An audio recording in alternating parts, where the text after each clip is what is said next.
করতো তাহলে ওইখান থেকে আমার 5 লাখ টাকা দিতে পারতা। মা তুমি চুপ কর, তোমার অনেক হয়েছে, আর তোমার কথা শুনতে পারবো না। 5 লাখ টাকা তো, তাই না? 5 লাখ টাকা আমরা ম্যানেজ করে দিই, বড় ভাইয়ের কেন জমি বিক্রি করে দিতে হইব? সেইটা তো ওরে বলতে দিবি নাকি? আরে এটা নিয়ে এত কথা তুমি এগুলো করবে কি লেগা? এরা কি বুঝে? এটা ছোট মানুষটা। তুমি আমারে কইলি তো হয়, তুমি আমারে কইছো, আমি দেখতেছি আসলে ওই জমিটা আমার কি কাজে লাগতেছে, লাগবে বা কি কামে। এখন বইনের জামার যদি কাজ আসে, ওর উপকার হয়, আমি বেঁচে দিব, অসুবিধা নেই। আরে মা, এগুলো নিয়ে তুমি এত চিন্তা করলে চলবো? কও, তুমি হইলে আমার সংসারে বট গাছ, তুমি তো মা, তুমি সিদ্ধান্ত নিবা। তুমি সিদ্ধান্ত নিছো, আমারও কইছো, শেষ, মনে করো তোমার কাজ হয়ে গেছে, চিন্তা করো না। আরে খবরদার, আর কোন সময় মারলে উল্টা পাল্টা কথা কবি না।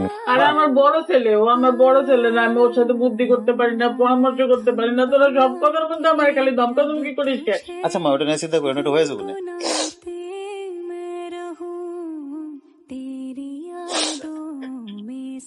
শেষমেশ কথাটা কই এই ছাড়লো। আমার নিজ হাতে বড় ভাইরে দিয়ে গেছে জমিটা, সেই জমি মা বেচাই চান।